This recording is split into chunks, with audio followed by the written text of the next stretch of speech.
Active Bangla TV, আমরা বস্তুনিষ্ঠ সংবাদ প্রচারে সচেষ্ট।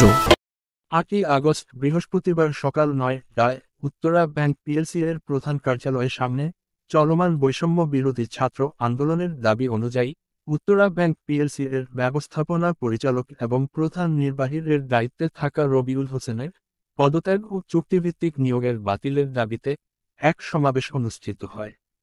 সভায় সভাপতিত্ব করেন উত্তরা ব্যাংক পিএলসির শ্রমিক কর্মচারী ইউনিয়ন রেজি নং বি 1936 সিবিএ এর ভারপ্রাপ্ত সভাপতি মোহাম্মদ মোশাররফ উদ্দিন।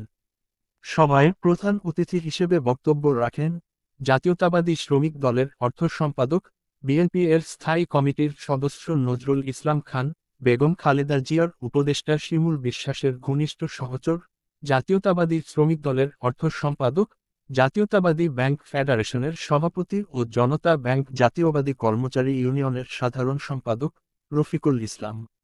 উত্তরা ব্যাংক পিএলসি শ্রমিক কর্মচারী ইউনিয়ন রেজি নং বি 1936 সিবিএ এর সাধারণ সম্পাদক আহসানুল হাবিবের সঞ্চালনায় আরও বক্তব্য রাখে বাংলাদেশ ব্যাংকের আলাউদ্দিন, সোনালী ব্যাংকের ইউসুফ আলী, অগ্রণী ব্যাংকের আরিফ হোসেন, রূপালী ব্যাংকের হারুন খান, পূবালী ব্যাংকের আব্দুস সাত্তার ও গোলাম মুস্তফা, বিডিবিএল এর শফিকুল ইসলাম।